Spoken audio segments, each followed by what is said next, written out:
Boa noite. 2 temas neste Globo Repórter. Uma aventura no Polo Norte. O repórter Francisco José enfrenta o frio e o nevoeiro para mostrar uma tradição milenar. A caça da baleia branca pelos esquimós. Nosso primeiro tema: a explosão da AIDS no Brasil. O Ministério da Saúde revela que 70 mil novos casos da doença vão surgir no Brasil nos próximos 4 anos. E não vai haver vaga nos hospitais para tantos doentes. Em São Paulo, o repórter Ernesto Palha mostra que a falta de atendimento para os aidéticos já é dramática.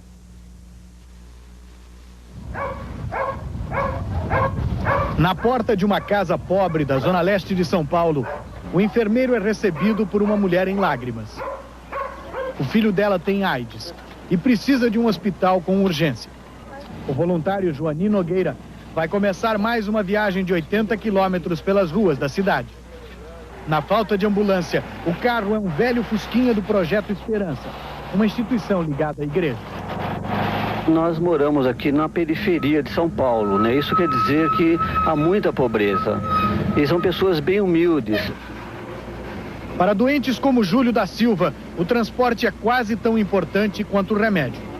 Esta região de São Paulo tem 20% dos casos de AIDS da capital, mas apenas 9 leitos para tratar da doença. Os pacientes têm de atravessar a cidade para ser atendidos. E só tem 2 opções. O Centro de Referência da Secretaria da Saúde é uma delas. Este é um hospital-dia, onde os doentes não ficam internados. Voltam para casa depois de ser atendidos. E a senhora tem que viajar quase 40 quilômetros para trazer seu filho aqui no hospital dia. Quantas vezes a senhora vem aqui por mês? Eu venho todos os dias, de segunda a sábado. Todo dia a senhora faz essa viagem? Todos os dias. Todos os dias. E como é que ele enfrenta essa viagem toda? Até que tem enfrentado mais ou menos, né? A gente vem, toma 3 metrô, um ônibus e chega até aqui. Como Deus manda a gente vir, como a gente pode. Para quem precisa ser internado, a situação é ainda pior. Em todo o estado, só existem 241 leitos. O ideal seria o triplo. A falta de leitos explode nas enfermarias do Hospital Emílio Ribas. Aqui, mais da metade dos pacientes tem AIDS. Para não recusar casos graves, o hospital é obrigado a internar pacientes até no pronto-socorro. Para o diretor do Emílio Ribas, o problema é agravado porque os hospitais conveniados com o INAMPS recebem pouco para tratar da AIDS e preferem, então, encaminhar os pacientes para hospitais como o Centro de Referência ou o próprio Emílio Ribas. O senhor acha que se houvesse um pagamento adequado, diferenciado por parte do INAMPS para a rede particular, os leitos para a AIDS iriam aparecer também nesses hospitais? Eu diria seguramente que sim. Eu acho que sim. Na realidade, quem tem AIDS aqui no Brasil vive o drama de sofrer de um mal incurável num país onde falta assistência até para doenças que têm remédio.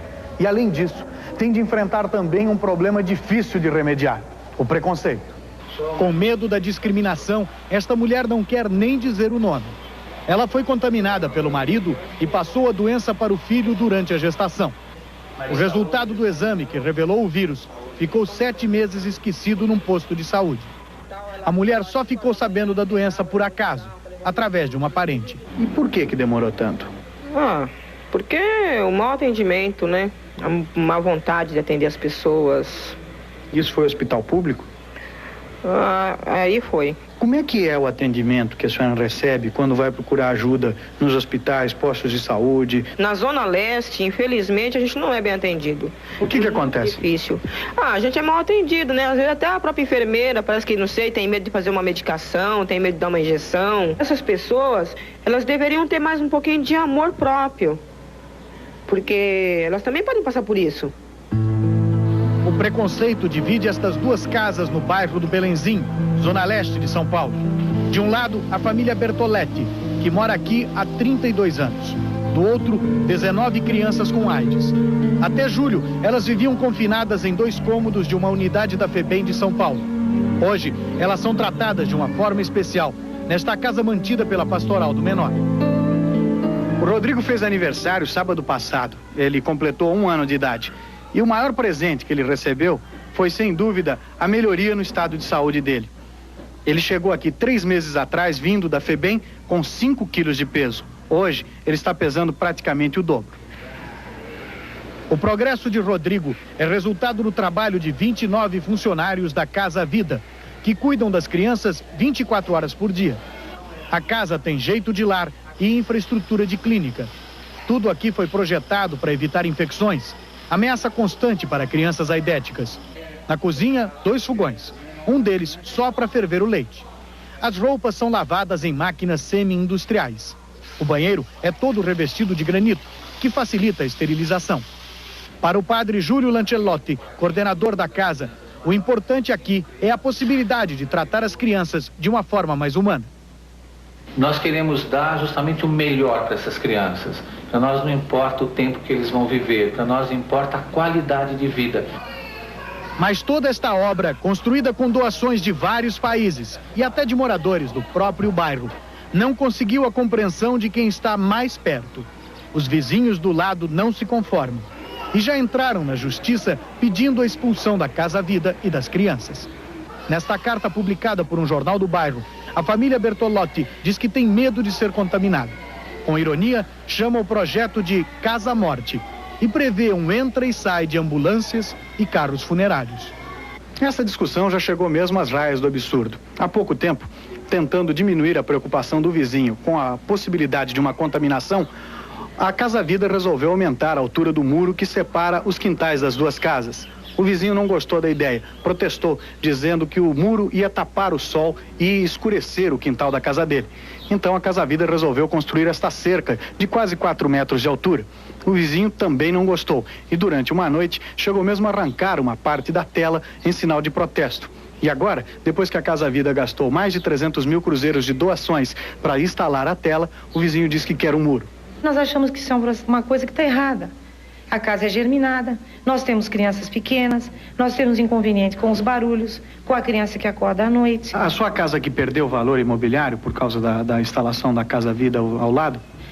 Desde que nós pusemos à venda, não apareceu um comprador.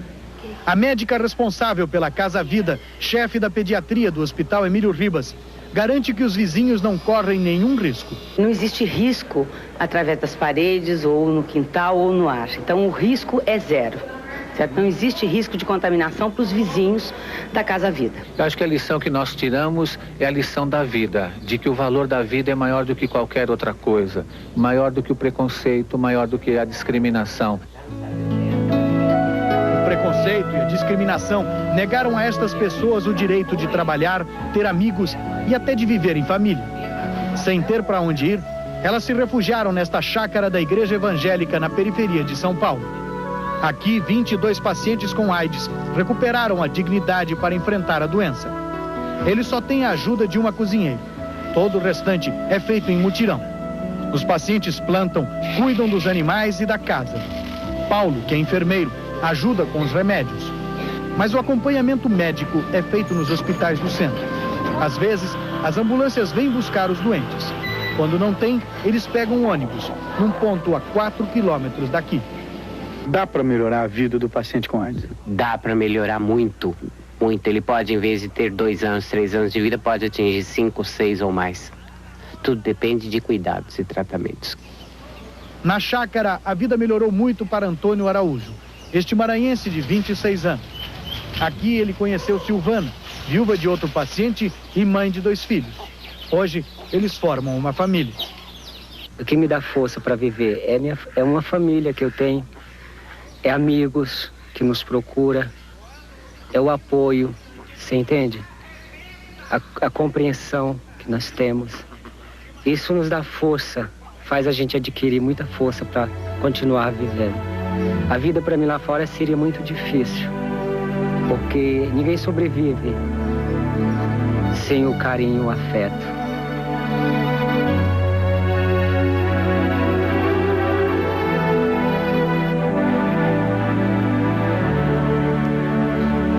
Eu mato um monte de vírus. Mãe, passa a mão, mãe. Passa que a senhora vai matando os vírus. As mãos carinhosas de uma mãe e os remédios no leito de um hospital podem aliviar a dor de viver com AIDS. Difícil é suportar a dor que não tem remédio, o abandono. o doente precisa acreditar na aliança da solidariedade, ainda que doa. Quando o Papa esteve aqui agora, por exemplo, cada vez que o Papa levantava o cálice na hora da consagração, eu dizia: Cristo, se você quiser, você transforma o sangue do meu filho. Uma irresponsabilidade transformou o sangue desta mãe de 33 anos. A transfusão que poderia salvá-la deu a ela o vírus da AIDS. Ela, que foi contaminada num hospital, passou muito tempo sem que nenhum hospital quisesse lhe abrir as portas. A única luz que ela encontrou foi justamente num dos lugares mais pobres do estado, o Hospital da Posse, na Baixada Fluminense. Você acha que você já poderia estar melhor, talvez andando até, se você tivesse sido atendida antes? Eu acho. Eu sofri muito, muito, muito. Não foi só no Hospital da Ilha, nem no Carlos Chagas, na Sandu. Na Sandu teve médico, teve coragem de dizer para mim, entendeu? Que o que eu tinha na boca era, eu tinha que procurar dermatologista. Eu só tenho pena, assim, do meu filho e minha filha. Esta senhora é um exemplo do que os pacientes que sofrem de AIDS no Brasil padecem hoje em dia? Isso é uma realidade, né? Essa paciente que há 1 ano sabe que está doente, né? E vem peregrinando pelos hospitais, quer dizer, à procura de um leito para internação, né?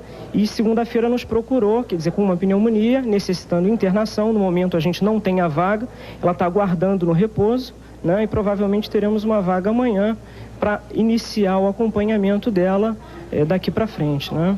Essa senhora nunca ouviu falar de AZT ou de qualquer outro remédio para AIDS. Ela terá direito ao AZT se ficar internada nesse hospital? Todo cidadão, desde portador do vírus da AIDS, tem direito, né? O problema é se isso será possível, né? O possível e o impossível estão sempre muito próximos aqui. O empenho da equipe médica, que trata dos doentes de AIDS com apenas 3 leitos, pode até ser confundido com um ato de heroísmo. Mas os doentes ainda precisam muito mais do que isso. É uma periferia pobre, né? E a gente sabe que essa epidemia ela vai ser muito mais devastadora nessa população mais carente, né? O que acontece na Baixada Fluminense acontece também na cidade do Rio de Janeiro. Hospitais considerados centros de referência no tratamento da AIDS, mas que não têm acomodação para os doentes. O Hospital Gafreguenle, um dos maiores e mais procurados, tem apenas 15 leitos para atender as vítimas de uma doença que se espalha assustadoramente. Com muito esforço, os médicos conseguem internar aqui 30 pacientes. O hospital é obrigado a fechar as portas e negar internação para pelo menos 5 pessoas por dia, doentes de AIDS, que têm então que começar uma longa peregrinação pela cidade atrás daquilo que é o mais essencial, um leito e um cuidado médico. Para o doente de AIDS, a carência não está só no espaço físico dos hospitais. Hoje não havia seringa nesta enfermaria. Dos 30 pacientes do Gafreguenle, só 7 conseguem tomar o AZT, a droga que inibe o efeito do vírus e prolonga a vida. A maioria dos internados está recebendo tratamento apenas nas doenças oportunistas. A ausência de leitos é tão crítica quanto a falta de médicos, enfermeiros e técnicos em raio-x. São os parentes e os voluntários os que vêm ao hospital trazer alguma esperança aos doentes da AIDS. Luiz, como foi que você conseguiu ser internado nesse hospital? Olha, eu consegui só através da dona Lucinha Araújo, a mãe do Cazuza. Se não fosse ela, eu não teria conseguido. Porque eu estive aqui alguns meses atrás tentando marcar uma consulta para mim me aproximar do médico mais profissional que entendesse mais do assunto. Eu vim em fevereiro, marcaram minha consulta para junho, final de junho. O sofrimento maior de um doente de AIDS é sempre pensar no dia seguinte, quando as forças já não forem as mesmas. Os doentes têm que encarar uma outra dor que só pode ser combatida com um remédio, o esclarecimento. Você já sentiu na pele a dor do preconceito? Eu senti muito. E eu acho que eu ainda sinto. No lugar onde eu fui morar, quando eu cheguei, fizeram campanha contra mim, não quiseram que eu morasse no prédio. Depois, um cliente da dona da pensão, onde eu comia, ameaçou ela de de contar para todo mundo que ela atendia um portador de AIDS. No começo, eu me sentava do lado de fora, esperava ela preparar a comida e levava. Mas depois não quiseram que eu pegasse mais comida. Eu acho que maior do que essa epidemia é o preconceito contra os pacientes de AIDS. Eu reputo isso, que isso causa mais dano ao paciente do que a própria doença, o preconceito. Então eu acho que solidariedade é uma palavra que as pessoas têm que aprender. Quem é pobre no Brasil sofre de AIDS 2 vezes, pelo fato de ter AIDS e pelo fato de não poder se tratar. Eu me sinto rejeitado, me sinto sem direito à vida.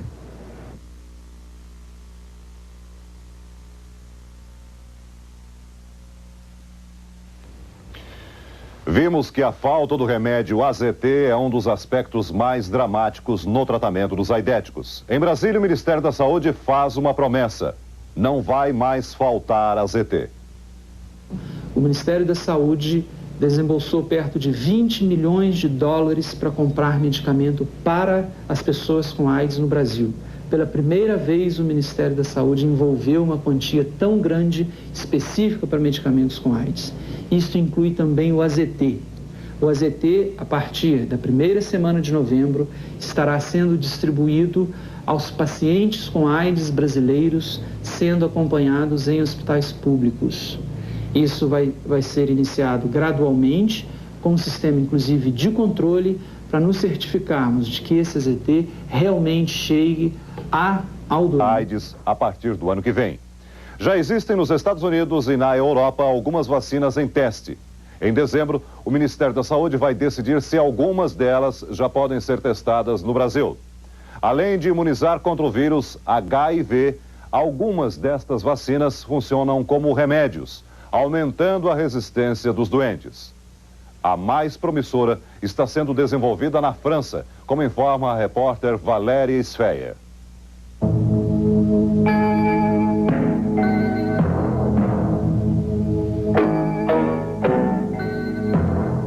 Já existe uma substância capaz de neutralizar o vírus da AIDS. A vacina foi testada neste laboratório de Paris no ano passado e os resultados foram surpreendentes. Os médicos franceses conseguiram proteger animais contra a contaminação da AIDS através do sangue. Mesmo não sendo ainda a vacina que o mundo espera e a ciência busca, essa experiência abre uma esperança. Mas a pesquisa revelou que o vírus da AIDS é traiçoeiro. Ele se multiplica de tal forma que os cientistas já conseguiram isolar mais de 200 tipos de vírus. Ou seja, é quase impossível criar uma única vacina para combater a AIDS.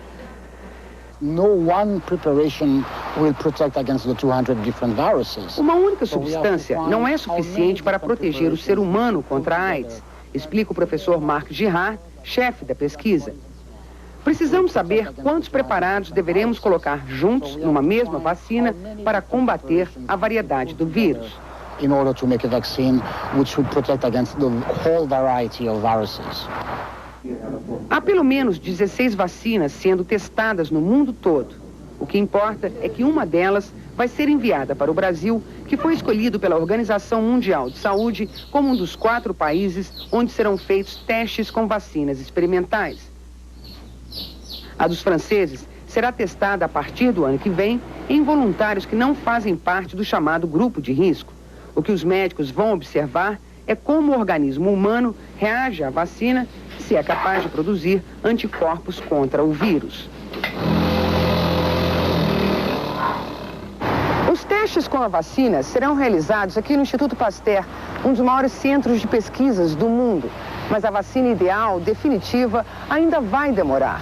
Estamos na fase da pré-história para vencer o desafio do vírus, dizem os médicos franceses. Não se sabe que vacina contra a AIDS pode vir a ser testada no Brasil, mas as chances são grandes de que seja uma vacina americana. Aqui nos Estados Unidos, onde quase 200 mil pessoas sofrem de AIDS e mais de 1 milhão tem o vírus HIV, 9 vacinas diferentes estão sendo desenvolvidas. Apesar de não haver ainda no mundo uma vacina contra a AIDS à venda, disponível ao público, a nível experimental, aqui nos Estados Unidos, cerca de 200 homens e mulheres já foram vacinados. Tanto pessoas que têm o vírus da AIDS quanto pessoas que não têm estão participando dos testes. Um dos primeiros objetivos é determinar que tipo de reação as vacinas provocam no sistema imunológico dos voluntários.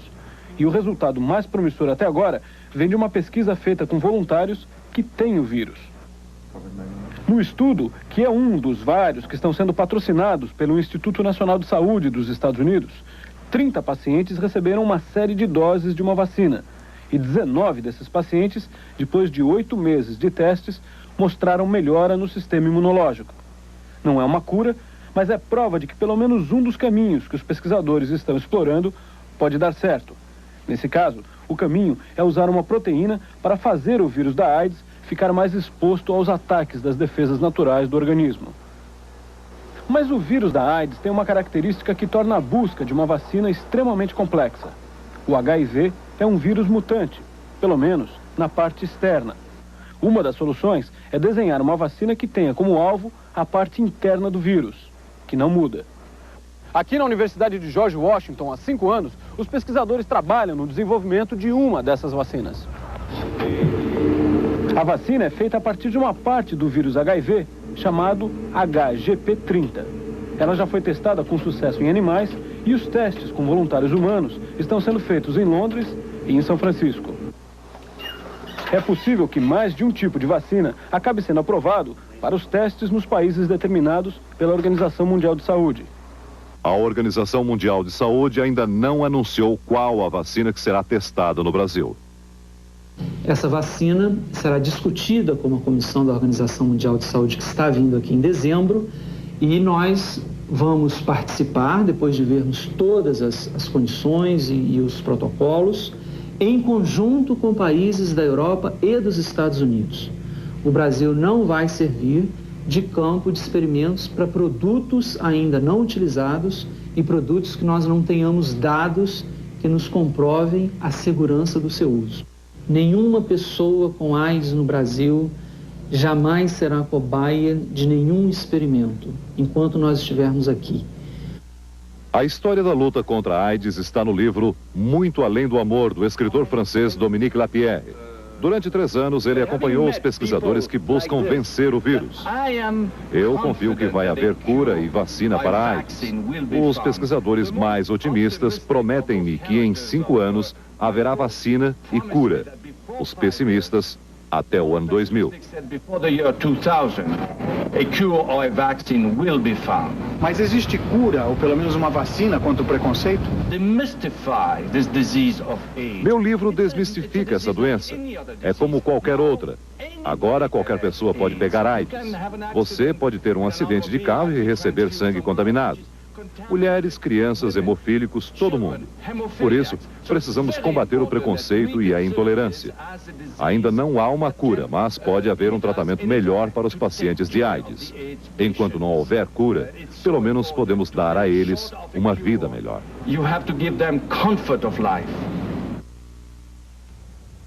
Nosso próximo assunto: uma aventura no Ártico, a caça da baleia branca.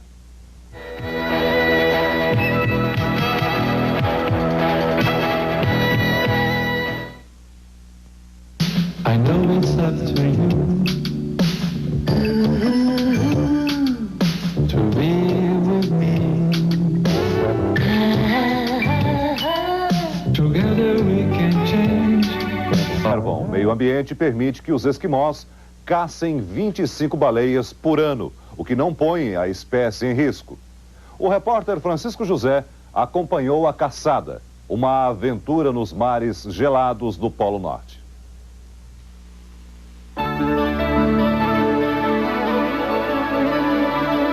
A baleia branca é uma espécie rara entre os mamíferos aquáticos. Rara e perseguida, é a caça predileta dos esquimós. As baleias brancas vivem na região ártica da Groenlândia ao Alasca e são encontradas também no Pacífico Norte. Para localizar as baleias, chegamos a Ivujivik, entre a Bahia e o Canal de Hudson, ao norte do Canadá. É verão na região polar e as crianças aproveitam para brincar na água gelada. Esta é uma das aldeias de esquimós mais afastadas do continente. Só 250 nativos moram aqui em 80 casas de madeira.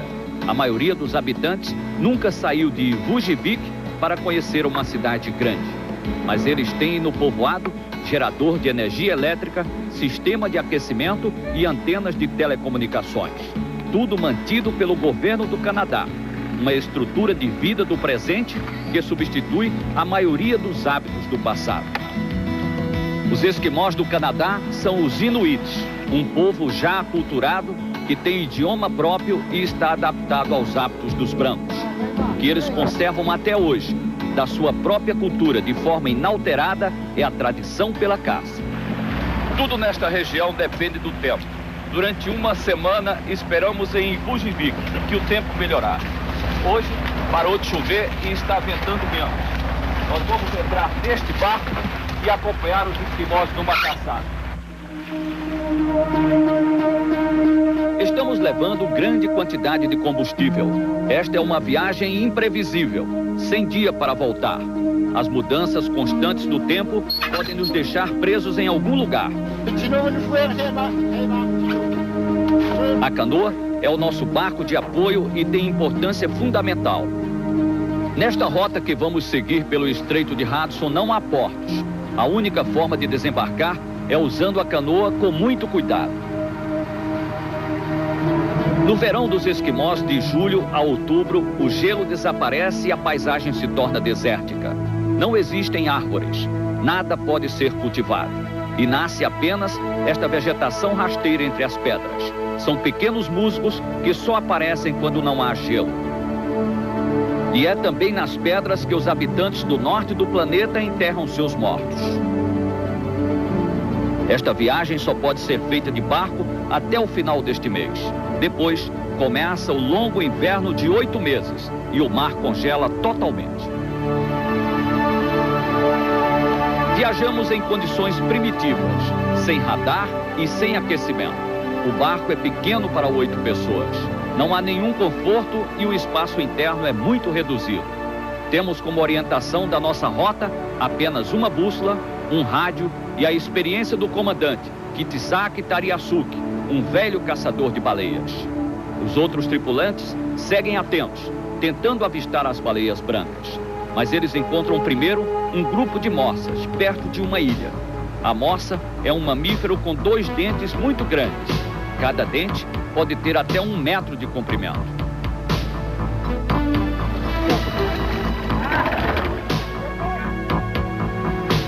Os arpões são preparados. Eles estão armados também com fuzis e muita munição. 3 caçadores passam para a canoa e começa a caçada. As morsas são cercadas pelos 2 barcos e obrigadas a se aproximarem da ilha.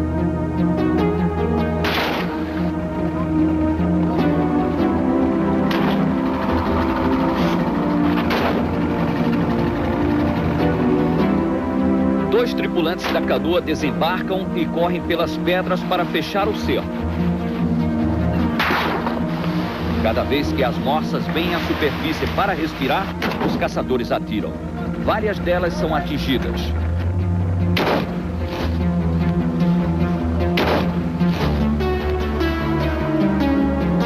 Agora, eles tentam aproximação para arpoar a morsa ferida, já sem condições de mergulhar.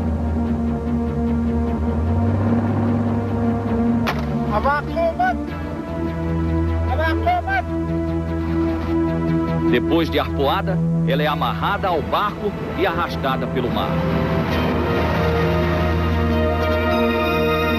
Navegamos assim por mais de 1 hora, até chegar a uma enseada entre 2 ilhas para o desembarque.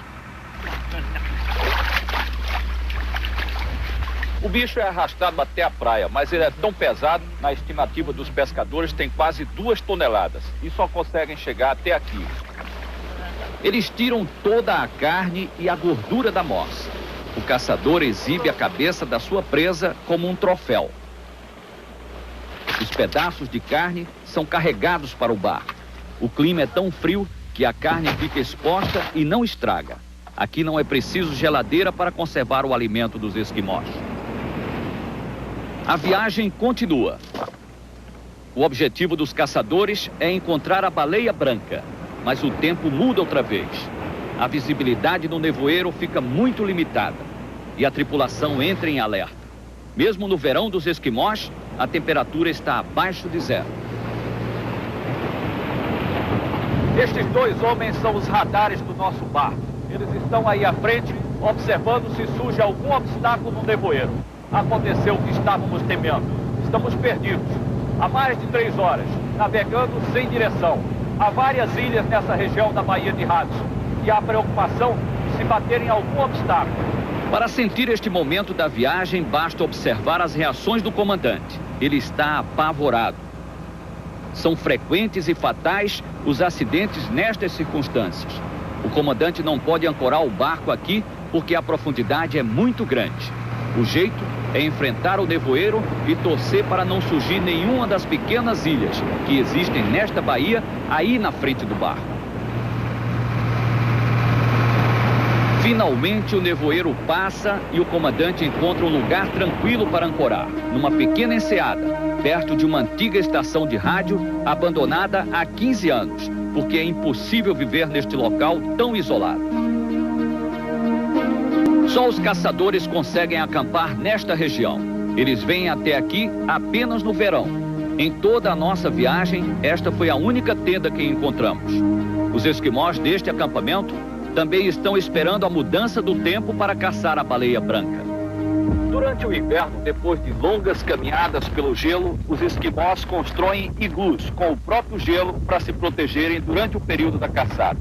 Mas no verão, o acampamento deles são tendas como esta. As crianças são levadas aos acampamentos no período da caça.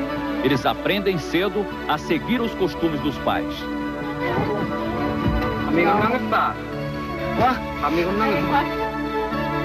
A tenda está abrigando 14 pessoas. Na hora de partir para a perseguição às baleias, as mulheres e crianças ficam no acampamento. Nesses abrigos, eles se sentem em casa, protegidos do frio e do vento. A espera de tempo bom para a caça é um ritual que reúne as famílias que vivem da caça. Eles atiram em tudo que encontram. Gansos selvagens, ursos polares, moças, caribus. Caçar é uma atividade que passa de pai para filho entre os inuites. Em Kujurapique, mais ao sul da Baía de Hudson, passamos a acompanhar outro grupo de esquimós. O barco tem o nome de Megaitik. No idioma inuit, significa caçador. Tivemos sorte com o tempo e voltamos ao mar no melhor dia do verão ártico deste ano. Os esquimós sabem que as baleias brancas estão por perto. Elas percorrem todo o litoral da Baía de Hudson, à procura de águas calmas para procriar.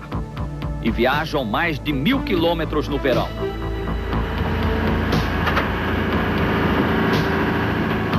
Os caçadores estão agitados e descem para as canoas mais rápidas do que o barco para iniciar a caçada.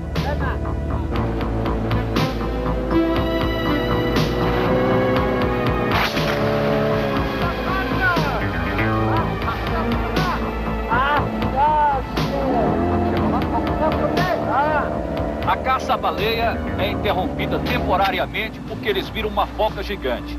Atiraram na foca e agora vão aguardar para ver se acertou o tiro.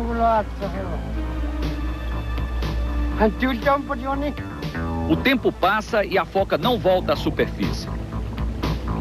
Eles desistem de esperar e retornam para o barco.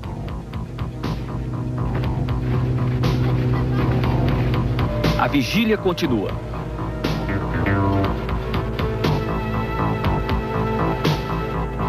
E surgem as primeiras baleias bem à frente dos caçadores.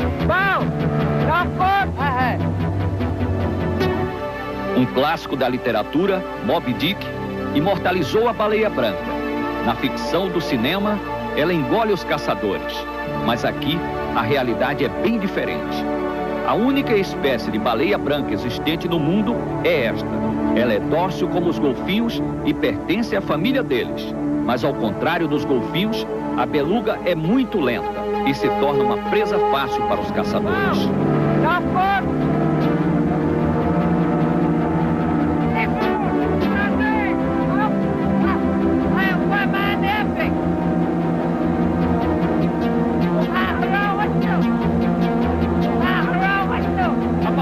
Foi localizada e começa a perseguição nas canoas. Ela mergulhou, mas o caçador sabe que ela vai voltar para respirar. E é neste momento que ele joga o arpão.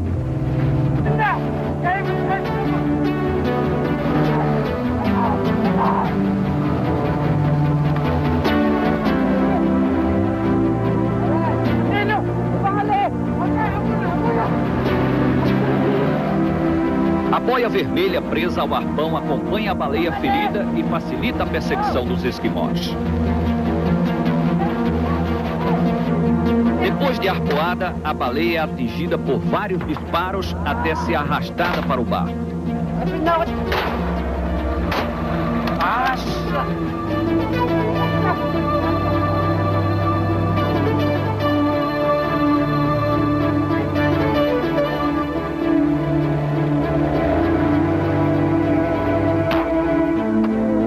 Aí mesmo, o inuit corta o primeiro pedaço da baleia e come. As belugas chegam a pesar 1,5 toneladas. Existem cerca de 88 mil baleias brancas em toda a região polar. E 7 mil são mortas todo ano.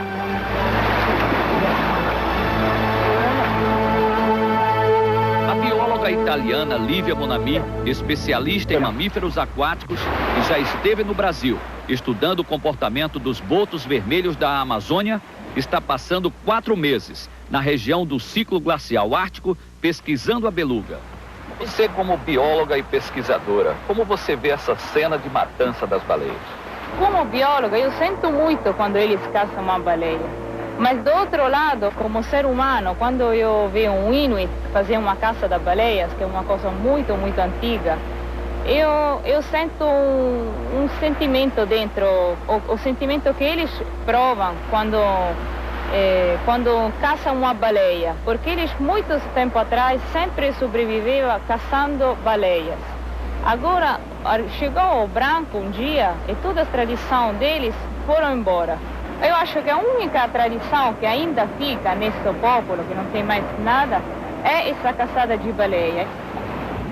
Só os esquimós têm autorização para caçar a baleia branca. Eles comem a baleia crua, ainda sangrando.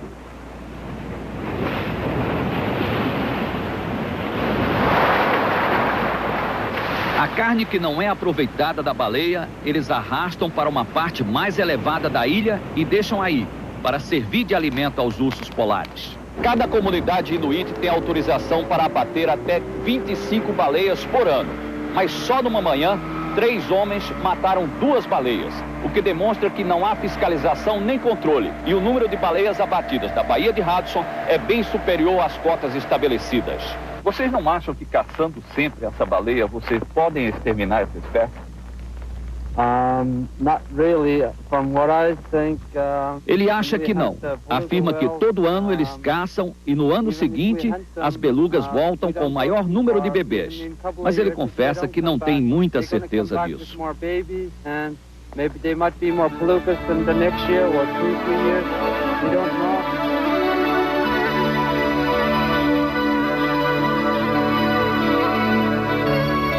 A baleia branca é uma das maiores tradições entre os esquimós. Quando o barco retorna a Cujurapique, na noite do 7º dia no mar, cada habitante do povoado veio pegar o seu pedaço de beluga. Esta foi uma das últimas caçadas de baleia nesta temporada de verão. No próximo mês, toda essa paisagem vai estar coberta de gelo. Mas os esquimós vão continuar caçando outros animais. Eles vivem da caça há milhares de anos, matando para sobreviver nesta região fria e isolada, no topo do mundo.